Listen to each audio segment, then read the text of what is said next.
Welcome to Our Girl Relationships. On this channel, we discuss day-to-day problems people face in their lives. Let's start with the video. I visit my sister and her new husband, and he tells me something behind her back that makes me run away from the house in tears. So this happened earlier this summer. I was invited over to my little sister's place.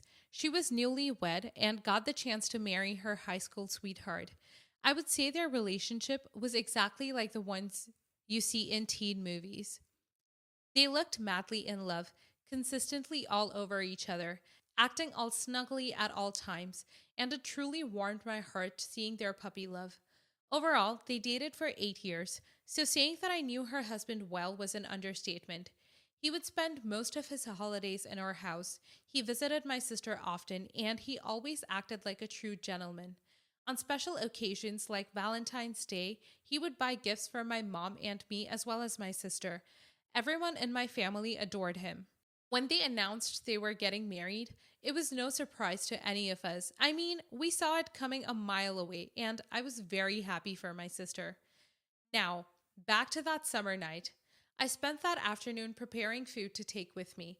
Then I got dressed and all dolled up. I've always been extremely girlish. I don't know if any of you had a brat's face as kids, because I sure did never grow out of mine. Unlike me, my sister was a little more boyish. She used to be on the volleyball team of our high school and even got an athletic scholarship after that.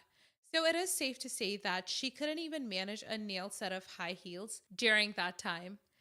Anyway, so I got there sooner than I was supposed to. I'm greeted by my sister, her husband, and their dog. Timmy, did I mention that I'm a dog person? The couple was all smiles. I handed over the dish I cooked, and we went over to the living room to chat with them a little. When my sister tells me that she has to go back to the kitchen, lol, to finish preparing dinner, I tell her it's okay and that I'd play with the dog to kill time. My brother-in-law then suggests we go to the basement where the dog toys are.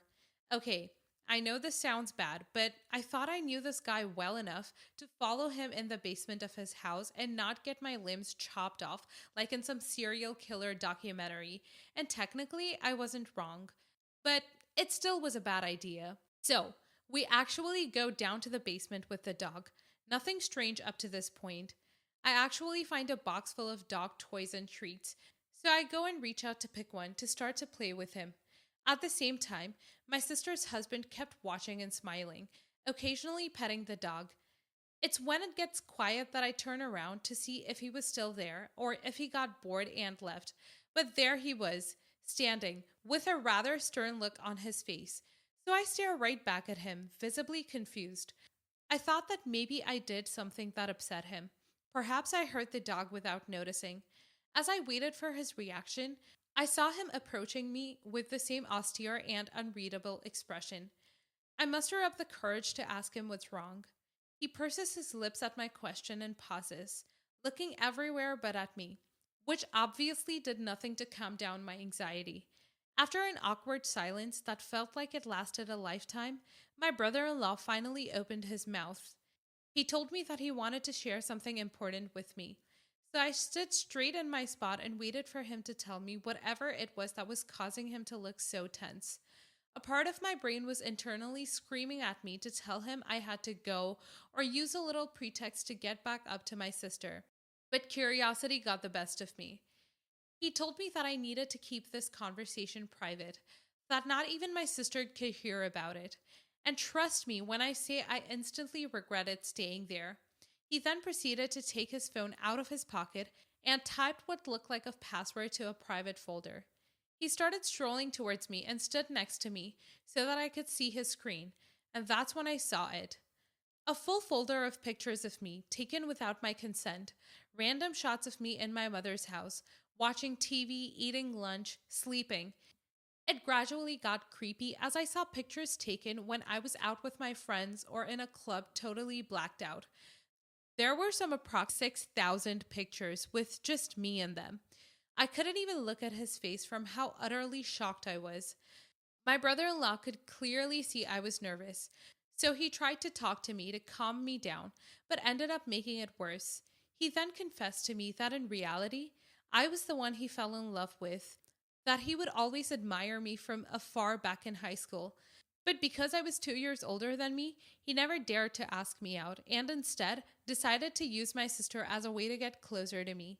He said that at first his goal was to date her for a few months in hopes of gaining access to our home and thus to me. But because of how strong my relationship with my sister was, he knew his plan would only backfire. I kept staring, eyes wide and hand crossed around my chest to create some safe distance between us. I couldn't believe what I had just seen and heard. Maybe I was high and got into some kind of lucid dream. It had to be that, I told myself. But once again, I was pushed back to reality when I felt two big hands that were obviously not wrapped around me. The dude had the audacity to try and give me a hug, as if it was the right thing to do after confessing to being a stalker and involving my poor sister in his psychotic mess. I immediately pushed him away from me. It earned me a pained look from him, but I was far from feeling bad for him. All I could think of was my sister. What if she discovered this? But isn't her staying with him even worse? She deserved to know the truth. But how could I ever announce to her something like this? It would absolutely break her. Hell, I'm not the victim here, and I still feel nauseated. Tears started forming in my eyes, and I realized I couldn't hold up much longer. So I ran to the stairs, got out of the basement, took my car keys, and left without saying a word to my sister. Later that night, she tried calling me several times after realizing I had left without informing her. I didn't pick up her calls because obviously, how could I? I decided I'd let the night advise me. The following day, I received a text from her husband saying that he told his wife I had a friend who got into a car crash and that I rushed to take him to the ER. I didn't object to this version. I'd concluded that not telling my sister the truth was better than destroying her and her marriage.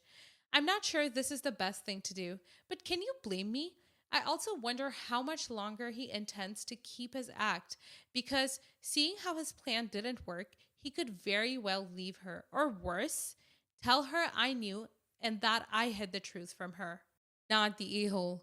Holy crap, this is wild. Reading your story almost felt like watching an episode of You. To be honest, I would have reacted the same way because the dude is clearly not in his right mind, and acting carelessly could have put you or your sister in danger. So be careful out there and see if you could ask for your mom's help.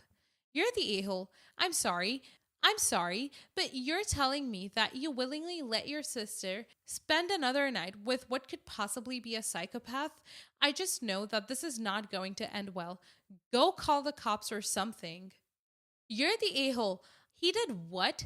And your only reaction was to leave and go back to sleep as if nothing happened? I usually don't give my 2 cents in other people's family affairs, but this is serious. You have to believe me when I say that your sister needs to know. Just put yourself in her shoes, damn it. Next story. I-35 female will be getting married next month. My parents divorced when I was 5, and my father remarried and started a new family pretty abruptly. My parents' divorce was extremely toxic. As often happens when men divorce, he was amazing to his new kids and pretty much bailed on my full brother and me, seeing us a couple of times a year maybe. Over the last 30 years, my father and I have had a rocky, at best, relationship. I have always been very independent and taken care of myself, not having asked anything of my parents in 20-ish years. In my 30s, our relationship has gotten somewhat better, but we will never have a close daddy-daughter relationship. My fiancé has loved me through some pretty deep-rooted insecurity and abandonment issues due to my upbringing, and has not always been the biggest fan of my dad. My fiancé and I got engaged last summer, and as soon as we announced it, he took my fiancé 36 male aside and told him, it's tradition to ask the father's hand in marriage before getting engaged. My fiancé responded, yeah, well, I think we can agree that your relationship with your daughter is not all that traditional. And they left it at that. My future husband told me about the conversation soon after, and it struck me as odd because I have never asked for his permission for anything, and he didn't raise me. Aside from that, all has gone pretty well over the last year while we have been wedding planning. He offered to help pay a generous portion of the expenses. I asked him to do me the honor of walk me down the aisle, which, to be completely honest, never really felt totally right for me to begin with, because the whole bit about being given away is so outdated and just doesn't sit right with me, given our history. But I thought it would be important to him. My future husband and I are totally non religious, but we asked him to say a prayer at our non religious ceremony because he is very religious and told us it was important to him for God to bless our marriage. A couple of weeks ago, I was on the phone with him and he was insisting that he would wear jeans to my ceremony. My wedding is a smaller upscale destination wedding. We explicitly wrote no jeans on our wedding invites. After going back and forth with him insisting he would wear jeans and me holding my ground and sticking to my guns with my dress code, I finally told him, "Fine, if you want to wear jeans, you can sit in the audience." After that comment, I didn't hear from him for another few days. He then messaged to let me know he was avoiding me because I disrespected him, while my half brothers and stepmom were within earshot, and that I owe him an apology. Personally, I feel pretty hurt and disrespected myself. The least this man can do for me is wear a suit to my wedding. In my eyes, telling him he would not walk me down the aisle was a reasonable response to him crossing my boundaries and my dress code for my wedding, and I do not believe I owe him an apology. Not the a-hole. This is not a hoedown. This is your wedding. If he has so little respect for your wishes, he can sit in the audience as you mentioned. Jeans are not appropriate at your wedding, and the fact that he's making this his hill to die on is just mind-boggling. I really hope he'll come around and wear a nice suit for you. At least your fiance is kind and supportive, and that's what really matters since he's what your wedding day is about. Not the a-hole. Jeans at a wedding are tacky AF. Unless you're doing a ranch cowboy theme, then get it. My dad's not in my life for various toxic reasons. You're using your voice to set boundaries, and he's not mature enough to respect that. He's grabbing any power he can. It was gross to pull your significant other aside. Glad he had that retort ready. You owe him nothing. He got put in his place over the phone, and instead of showing humility, he doubled down. His power with his new family was put into question. Please don't give him a platform at your wedding. Even the prayer he could use as another opportunity to flex his ego. Not the a-hole. Rescind the invitation to walk down the aisle permanently and ditch the prayer. You already did too much for him, and he's not grateful or conciliatory. He should be begging to be a part of your wedding. Instead, you're throwing honors at him. He's a crap father and shouldn't be awarded for it. He seems to delight in pushing you to frustration. Everybody knows jeans aren't suitable for a wedding, but he can't even be bothered wearing a pair of trousers for one day for you. He knows it was on the invite. He knows it will upset you, but does it anyway? He's just going out of his way to upset you. Oh, and your husband sounds great for standing up to him. Walk in with your brother. Next story. My dad promised to pay for my college education. I made all my plans based on his promised aid, and I applied for early action for my dream college. I got in. It will be expensive, but I will be able to graduate with a manageable amount of debt based on my dad helping me. Yesterday, he told me that he wouldn't be able to help me at all, and he will help me get student loans. I was really shocked because he had told me not to worry about it a month ago. I asked him what had happened, and he was deflecting before he admitted that he had invested the funds in some stocks and that he had lost money. He had promised me $70,000, and now he has something like $32,000. I told him that I would take $32,000, and he said he was not going to sell as he expected the prices to recover, and I should just take student loans until it goes back up. I was crying, and he was going on about how he was right, and by the time I finished college, he will be able to pay off everything. I told him he was being a loser right now, and it wasn't fair that he lied to me for so long when he was just hoping that it would go back up. He said I should be grateful as they just had $20,000 set aside in a crappy mutual fund, and I have $32,000 because he made the right investments. My mom is also mad at me because she says most people don't get their parents' support in college, and I shouldn't be calling my dad a loser for offering to give me $32,000. I feel really ungrateful and spoiled. Not the a-hole, and I don't get the people saying otherwise. To the people saying dad is still offering to pay off the loans later, he can, OP, trust this when his dad also said that he'd have $70,000 that he no longer has. To the people saying $32,000 is still quite a bit, that is true, but it's less than half of what was promised, and it's still not actually going to OP yet. What if the stock never recovers? To the people saying OP isn't entitled to anything, she was promised this money. It's not like she just assumed that it would be taken care of. She was literally told that it was. It doesn't matter that many of us had to pay for college ourselves. What matters is the expectation that when you are promised something, you expect to receive it. But OP's father said they can't have the 32K either. They're not giving them anything and insisting they take out loans and promising to pay those off in the future.